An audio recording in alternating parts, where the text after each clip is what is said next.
नमस्कार, स्वागत आहे तुमचं सुषमाज किचनमध्ये। आज आपण कारळाची चटणी तयार करणार आहोत। काही जण याला खुरासणी पण म्हणतात। ही चटणी तुम्ही तयार करून या पद्धतीने जर केली तर 2 महिने पण छान टिकते। ही चटणी तुम्ही भाकरी सोबत पोळी सोबत पण अगदी छान लागते खायला। रेसिपी शेवटपर्यंत बघा। रेसिपीला लाईक करा, चॅनलला सबस्क्राइब करा, तसेच बेल नोटिफिकेशन पण ऑलवर प्रेस करा। आता आपण कारळाची चटणी तयार करायला सुरुवात करूया। कारळाची चटणी बनवण्यासाठी इथे मी एक मोठ्या वाटीभर कारळ घेतले। साधारण 200 ग्राम हे कारळ आहे। एक छोट्या वाटीभर खोबऱ्याचे सुक्या काप घेतलेत। तिखट गरजेनुसार, मीठ गरजेनुसार, 1 चमचा भरून मी इथं जिरं घेतलेली आहे आणि एक मोठी गड्डी लसूण सोलून घेतलेला आहे। आता चटणीचं साहित्य भाजून घ्यायचंय। त्यासाठी मी गॅस सुरू केला आणि कढई गरम करायला ठेवली। त्यामध्ये सुरुवातीला खोबरं टाकून छान भाजून घ्यायचंय। सर्व साहित्य आपल्याला कोरडंच भाजून घ्यायचंय, तेल वगैरे काही वापरायचं नाहीये। खोबरं थोडंसं डाग पडेपर्यंत भाजून घ्यायचंय। सर्व साहित्य छान भाजल्यानंतर चटणी छान 2 ते 3 महिने पण छान टिकते। जर कमी भाजलं गेलं तर चटणीला लागलीच जाळे होतात आणि चव पण थोडीशी कमी लागते, छान लागत नाही। थोडंसं खोबरं गरम झाली की यामध्येच आपल्याला हा लसूण टाकून पण भाजून घ्यायचा आहे। लसूण यासाठी भाजायचा की लसणाचा कच्चेपणा कमी लागतो आणि चटणी अशी खमंग लागते। खूप वेळेला लसणाचा कच्चेपणा असा हा उग्रट जाणवतो खाण्यासाठी, त्यामुळे प्रत्येक चटणीमध्येच मी शक्यतो भाजूनच लसूण वापरते।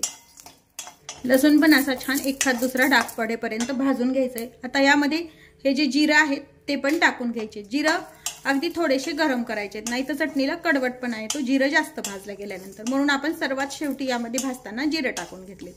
आता हे भाजून झालंय, एका डिश मध्ये काढून घेऊया।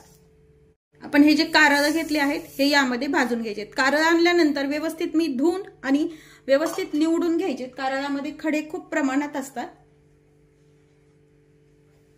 काही जण याला खुरासणी पण म्हणतात। कारळ पण व्यवस्थित आपण जसे तीळ जवस भाजतो ना त्याच प्रमाणात छान असे तडतडुस्तर भाजून घ्यायचे। तर अजिबात कच्चं ठेवायचं नाहीये कोणतंही साहित्य। 1-2 मिनिट झालेत आपण कारळ भाजतोय व्यवस्थित। आता कारळ आपलं हे तडतडायला लागलंय। जोपर्यंत हे तडतडणं कमी होत नाही तोपर्यंत हे कारळ छान भाजून घ्यायचे। गॅस मात्र कमीच ठेवा, मोठ्या गॅसवरती अजिबात भाजायचं नाही। कारळ आपले छान भाजून झालेत। गॅस बंद करून घेऊया आणि एका ताटामध्ये काढून घेऊया। हे कारळ आता थंड झालंय। आता हे कारळ मिक्सर जार मध्ये घ्यायचंय।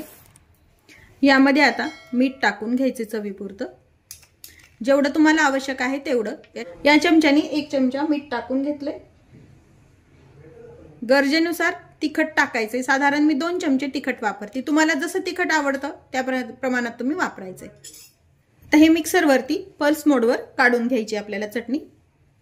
आधी हे मिक्स करून घेऊया थोडंसं खाली, म्हणजे व्यवस्थित मिक्सर वरती छान एकजीव होतं। मिक्सर वरती याच प्रमाणात हे आपलं असं जाडसर असं काढून घ्यायचंय। तयार आहे आपली कारळाची चटणी। या पद्धतीने चटणी 1 तास बनवून ठेवते, छान 2 महिने पण ही टिकते। या पद्धतीने चटणी नक्की करून पहा। ही चटणी तुम्ही भाकरी सोबत पोळी सोबत पण अगदी छान लागते खायला। व्हिडिओला लाईक करा, रेसिपी शेअर करा, तसेच बेल नोटिफिकेशन पण ऑलवर प्रेस करा। तुम्ही जर माझ्या चॅनलवर नवीन असाल तर चॅनलला सबस्क्राइब करायला अजिबात विसरू नका। अशाच नवीन रेसिपी सोबत पुन्हा भेटूया। तोपर्यंत बाय बाय। व्हिडिओ पाहिल्याबद्दल धन्यवाद।